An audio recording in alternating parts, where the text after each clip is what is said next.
इस जमीन पर तहे दिल से वंदन करती हूँ। डॉक्टर भीमराव अम्बेडकर जो अपने पूरे जीवन में भारत की दबी कुचली पिछड़ी को समान धारा में लाने का आजीवन प्रयास किए, मैं उनको नमन करते हैं। तत्पश्चात मैं समयक पार्टी के भूतपूर्व राष्ट्रीय अध्यक्ष श्री तपेंद्र प्रसाद, इस कार्यक्रम के आयोजक कैलाश चंद्र जी और बौद्ध कथावाचक गाँव के तथागत में श्रद्धा रखने वाले सभी भाई बहन, माताओं और बच्चों, जैसा कि आप जानते हैं, कल त्रिविध पावनी पूर्णिमा का सुनहरा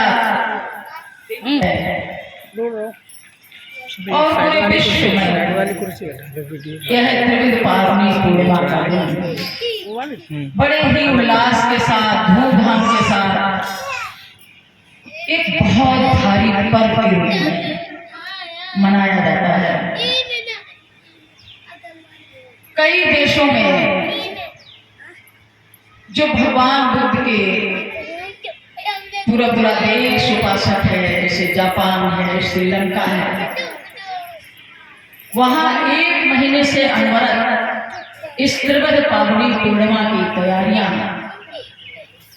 जुलूस और तमाम तैयारियां होती हैं। बड़े उल्लास के साथ इस दिन का इंतजार होता है और सुबह उठ करके नहा धो करके सभी लोग नए वस्त्र पहन करके भगवान बुद्ध की प्रतिमा के आगे त्रिशरण पंचशील का पाठ करते हैं, धम्मपद का पाठ करते हैं और दान करते हैं।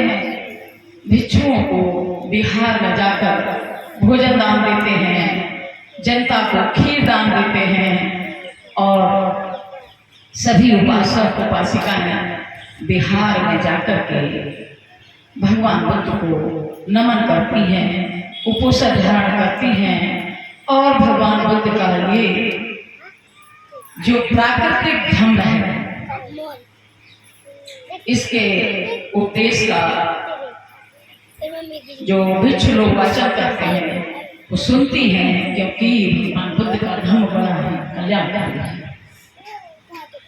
पूरे विश्व में एक भगवान बुद्ध की ही वाणी है जो हर काल हर परिस्थिति में वह कभी भी झुटलाई नहीं जा सकती है। भूतकाल में, वर्तमान में, भविष्य में कभी भी भगवान बुद्ध की वाणी को झूठा साबित नहीं किया जा सकता है, कभी वह नया नहीं किया जा सकता है, कभी उसमें कुछ जोड़ने लायक नहीं बचा है। यह भगवान बुद्ध की वाणी है जिसने ये आपको साइंस दिया है। ये भगवान बुद्ध की वाणी है जिसने शांति दी है, जिसने विकास दिया है, जिसने समता दी है, ममता दी है, दया दी है, करुणा दी है, लोगों को आपस में जोड़ा है, एक दूसरे के दुख में भागीदार बनाने का एक रास्ता दिया है। भगवान बुद्ध ने कहा है कि सुख तब नहीं मिलता है जब मैं धन कमाता हूँ, सुख तब नहीं मिलता है जब मुझे कोई अच्छा पद मिलता है, सुख तब नहीं मिलता है जब मेरे पुत्र पुत्री पैदा होते हैं, लेकिन सच्चा सुख, स्थायी सुख और कई जन्मों तक जाने वाला सुख तब मिलता है जब आप किसी के दुख को दूर करते हैं। किसी भी दुखिया का दुख दूर करके जो आपको सुख मिलता है, जो आपको शांति मिलती है, वह सुख दुनिया की किसी संपत्ति में नहीं। पूर्णिमा के दिन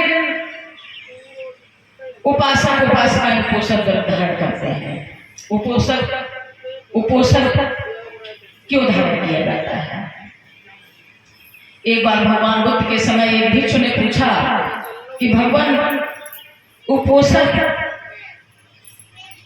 कुछ लोग धारण नहीं करते हैं, कुछ लोग कहते हैं कि हम व्यवसाय कर रहे हैं, हमारे पास समय नहीं है, हम बहुत व्यस्त हैं। तो भगवान ने कहा कि एक व्यक्ति एक दिन में एक सोने का पड़ कमाता है, 2 दिन में 2 कमाता है, 1 महीने में 30 कमाता है, 1 साल में कमाता है, उसी गति से पूरे जीवन में कमाता है और उसे उतना पुण्य, उतना सुख नहीं मिलता जितना एक दिन के उपोषण धारण करने में मिलता है। उपोषण धारण करने का नियम ये है कि सुबह उठ करके नहा धो करके भगवान बुद्ध के आगे अगरबत्ती और दीप जलाते हैं, खीर चढ़ाते हैं और 12 बजे भोजन करते हैं, पूरा भोजन करते हैं, संपूर्ण भोजन, उसमें दाल चावल रोटी सब्जी सलाद खीर सब होना चाहिए। पूरा भोजन यानी कि पूरे दिन के लिए हमें संतुलित भोजन शरीर को मिल जाता है। उसके बाद हम सुबह पूजा के समय पंचशील ग्रहण करते हैं, कुछ लोग अष्टशील ग्रहण करते हैं, कृष्ण वंदना करते हैं, क्योंकि पंचशील जब ग्रहण करते हैं तो उस दिन सिर्फ एक दिन हमें ध्यान रखना पड़ता है कि हम जो पंचशील के या अष्टशील, सभी लोग अष्टशील धारण नहीं करते हैं, पंचशील ज्यादा लोग करते हैं और कुछ लोग जो अच्छे उपासक हैं वो अष्टशील भी करते हैं, कुछ 10 शील भी धारण करते हैं। तो जब हम शीलों का अपने मन मस्तिष्क में उतारते हैं कि हम चोरी नहीं करेंगे, हम दूसरे की वस्तु जब तक वो नहीं देगा हम नहीं लेंगे, हम बलात्कार नहीं करेंगे यानी कि किसी के नर नारी के प्रति गलत निगाह नहीं रखेंगे, हम झूठ नहीं बोलेंगे और हम नशा नहीं करेंगे, हम मांस मदिरा नहीं खाएंगे, हम ऊंची सैया पर नहीं बैठेंगे, हम गाना बजाना नहीं करेंगे, हम बहुत श्रृंगार नहीं करेंगे। ये उपोषण के दिन धारण करते हैं और जब ये शील हम धारण करते हैं एक दिन में हमें आदत लगती है, हम बार-बार उस शील को धारण करते हैं तो हम एक अच्छे नागरिक के रूप में देश का निर्माण करते हैं, जो झूठ नहीं बोलता है, चोरी नहीं करता है, जुआ नहीं खेलता है, शराब नहीं पीता है, दूसरों को कष्ट नहीं देता है। ऐसा हम एक नागरिक जब बनते हैं और इसी तरह के जब सब नागरिक बन जाते हैं तो ये देश भारत, ये देश विश्व, और इसी के कारण, शीलों के कारण, अष्टांगिक मार्ग के कारण यह भगवान बुद्ध का मार्ग पूरे विश्व के सभी मार्गों से अग्रणी और श्रेष्ठ बन गया। तब का भारत था, कहते थे लोग कि ताला नहीं लगाते हैं। अरे ताला क्यों नहीं लगाते हैं? तो लगाना ही पड़ता है ना, जरा सी देर के लिए जाइए और ताला लगाना पड़ेगा। क्यों भाई लगाना पड़ता है ना? क्यों लगाना पड़ता है? क्योंकि हमें डर है कि हमारा कोई सामान न चुरा ले। लेकिन जब हम डेली इस बात के लिए तैयार हो गए कि हमें चोरी नहीं करना है, तो हर आदमी तैयार हो गया कि हमें चोरी नहीं, आप भी कहेंगे हमें चोरी नहीं करना, आप भी कहेंगे हमें चोरी नहीं करना, आप भी कहेंगे हमें चोरी नहीं करना, तो ताला किसके लिए लगेगा? नहीं लगेगा ना। तो ये भगवान बुद्ध का धर्म था, हमें जुआ नहीं खेलना है, हमें नशा नहीं करना है, हमें किसी की संपत्ति को नहीं हड़पना है। और आज जैसे जैसे भगवान बुद्ध का धर्म इस देश से हटा, वैसे वैसे ये सारे शीलों के विपरीत कार्य शुरू हो गए। इसलिए आज हमें ताला लाकर बड़े बड़े अलीगढ़ के फलाने ढीके ताले और अब तो इलेक्ट्रॉनिक, अब तो अंगूठे से बनने वाले ताले, मैंने कि हाथ लगाइए तभी खुलेंगे, लेकिन उसको भी लोग खोल लेते हैं क्लोन बना करके। एटीएम में चोरी हो रही है, तो कहां से जब तक हम अपने को नहीं बदलेंगे तब तक हम बचाव नहीं कर सकते। तो भगवान बुद्ध का धम्म अशोक लेके चले और अशोक ने 84,000 बुद्ध विहार बनवाए। 84,000 बुद्ध विहार। आज मैं बड़े गर्व से कह सकती हूँ कि उत्तर में, दक्षिण में, पूर्व में, पश्चिम में जो चारों धाम हैं, वह अगर उनका निरीक्षण, परीक्षण और जांच किया जाए तो वह भगवान बुद्ध के बिहार ही हैं। कश्मीर में 500 बिहार बनवाए भगवान बुद्ध ने, दान कर दिया बच्चों के लिए। लुम्बिनी में, रुमंदेई में बिहार बनवाया। अब ये तो बहुत लंबी बात हो जाएगी कि लुम्बिनी में भगवान बुद्ध, लुम्बिनी तो वन था ना, वहां पैदा हुए और कपिलवस्तु की राजधानी थी। तो वहां जब सम्राट अशोक की एक दूसरी पुत्री थी चारुमती, वो गई है और वहां बसी है, वहां भी बुद्ध विहार बने। सम्राट अशोक ने 84,000 स्तूप और 84,000 बुद्ध विहार बनवाए। और वो जहां जहां आप खोदेंगे टीले होंगे, वहां बुद्ध विहार ही मिलेगा। तो मैं यही कहना चाहूंगी कि आज यहाँ बुद्ध कथा का जो आयोजन हो रहा है, मैं पूजा से ये कहना चाहूंगी कि भगवान बुद्ध के जीवन में ज्यादा प्रकाश डालें, उनके धर्म पर ज्यादा प्रकाश डालें। और ये बहुत तेज म्यूजिक में आपकी बात लोग कम समझ पाएंगे। म्यूजिक मंद रखें, मधुर रखें और अपनी बात, भगवान बुद्ध की बात कहें। ऐसी बात कहें जिससे लोगों को लगे कि भगवान बुद्ध को वाकई में बहुत महान थे। उनके धम्म पद का वाचन करें। जैसे कि पहला ही धम्म पद का वाक्य है, उसमें मनोपगम्मा धम्मा मनोसिद्धा मनोमया मनसा चा परोठ्यं भासति वा करोति वा ततो नम दुखं वेति चक्को वा भयतो पदम। और मनसा चा प्रसन्नेन भासति वा करोति वा ततो नम सुखं वेति छाया चालताय। प्रथम वर्ग ही है, सारा ज्ञान दे देता है। ऐसे ही पुष्प वर्ग है कि पुष्प से एक ज्ञान ले कि पुष्प जैसे मुरझाता है, पुष्प जैसे खिलता है और फिर तुरंत मुरझा जाता है। इस सारी सृष्टि की हर वस्तु मुरझा जाती है। इसी तरीके से अनित्य है, अनित्य है, अनित्य है। अनित्य का बोध होना चाहिए।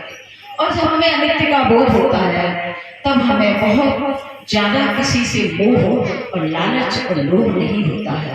तब हम एक सही दृष्टि से, सचेतन दृष्टि से हम दुनिया की हर चीज को देखना आरंभ करते हैं तो घटनाएं, दुर्घटनाएं नहीं होती हैं और हमारे जीवन में सब अच्छा होता है। इसी तरीके से भगवान बुद्ध का जो मैंने बताया पूर्व अनुगामी, यानी कि इसमें एक चक्रपाल थे भिक्षु, जो सुबह सुबह भगवान बुद्ध जब श्रावस्ती में विहार कर रहे थे, भिक्षु निकले और उनके पैरों से कीड़े दब के मर गए। दूसरे भिक्षु ने देखा, कारे बात रहे इनके पैरों से तो बहुत कीड़े मर गए हैं, क्या इन्हें पाप नहीं लगेगा? भगवान बुद्ध से पूछा, क्या इन्हें पाप नहीं लगेगा? तो भगवान बुद्ध ने कहा, क्या ये कीड़े उन्होंने जानबूझ के मारे थे? तो भिक्षु बोले, नहीं, उसे तो दिखाई नहीं पड़ता है। तब क्यों, कैसे मर गए? तो उसे पाप नहीं लगेगा क्योंकि वो जानबूझ के नहीं मारे थे। कोई भी कार्य अनजाने में, धोखे में यदि आपसे होता है तो उसमें आप पाप के भागीदार उतने नहीं हैं।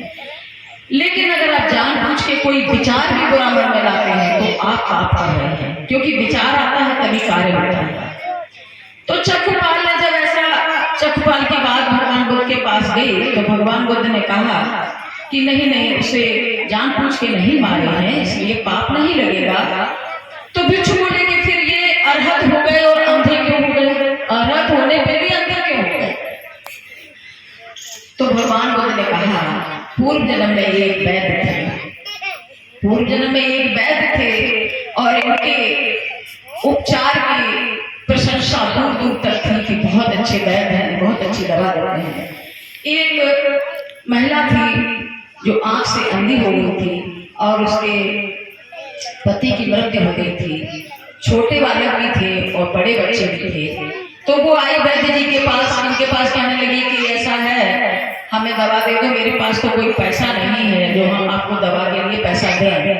लेकिन अगर ठीक हो गए तो हम अपना छोटा बेटा आपकी सेवा में लगा देंगे, वैद्य जी से बोलिए। तो वैद्य ने कहा कोई बात नहीं, आप दवा करिए। तो वैद्य दवा देने लगे, वो जाके अपना दवा डालने लगी, खाने लगी। काफी समय हो गया, अब वो ठीक होने लगी। जब वो ठीक हो गई तो उसने पहले जैसे अपने बालक को देखा तो वो कहने लगी, अरे बालक को देख के उसके मन में मोह उत्पन्न हो गया और बोली कह रहे हम बालक को नहीं देने जाते, हम कह देंगे दिखाई नहीं देता है ना। उसके मन में ये मोह उत्पन्न हो गया और आई वैद्य जी से कहने लगी, वैद्य जी बहुत दवा कर लिया आपने, तो मेरे बालक तो मतलब जो है, लेकिन हमें कुछ दिखाई नहीं दे रहा है और अब हम दवा नहीं करेंगे क्योंकि हमने दवा करते करते बहुत थक चुके हैं। और अब हम वैद्य ने उन्हें देखा तो तुरंत भाप लिया, किसी को दिखाई दे रहा है, झूठ बोल। वैद्य ने कहा जाओ एक बार और दवा ले जाओ।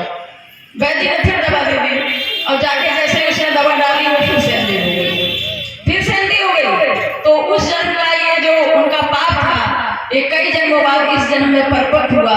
और इस जन्म में क्या था कि भगवान बुद्ध के साथ ये बिच्छू रह रहे थे और बिच्छू जाकर के ये सोचे कि हम अरहत हो जाए और हम साधना करेंगे, विपस्सना करेंगे, इतनी साधना करेंगे कि मैं अरहत हो जाऊंगा। और साधना करने बैठ गए और उसी दौरान एक कीड़ा आया, उनकी आंख में चला गया, आंख में मरने लगे। उनके जो शिष्य थे दवा लेके आए, दवा दी, लेकिन वो बैठ के दवा डालते तो आंख में अंदर तो जाएगी नहीं। तो फिर दोबारा से जब दवा डाले तो आराम ही नहीं हुआ और वो फिर से वो आराम नहीं हुआ और रोशनी चली गई, अंधे हो गए। तो अरहत तो बन गए लेकिन आँख की रोशनी चली गई। ये पहले जन्म का जो फल था वो इस जन्म में परपट हुआ। ऐसा भगवान बुद्ध ने इस पहले वर्ग में मनोधर्म वाले वाले सुनाया था। इसकी ये कहानी है, बहुत सारी कहानियां हैं और जितने पद हैं उतनी ही कहानियां हैं। तो मैं उम्मीद करती हूँ कि हमारी कथावाचक अच्छे से आपको बताएंगे और मैं इसी के साथ आज ये त्रिवत पावनी पूर्णिमा का पूर्व का दिन है और सभी को त्रिवत पावनी पूर्णिमा की बहुत सारी मनोकामनाएं, शुभकामनाएं देती हूँ, साधुवाद करती हूँ सबके लिए। और कृष्ण की अनुकंपा आप सब पे बनी रहे, इस गांव पे बनी रहे, पूरे विश्व पे बनी रहे और मैत्री की साधना आप लोग करें, सबका कल्याण हो, सबका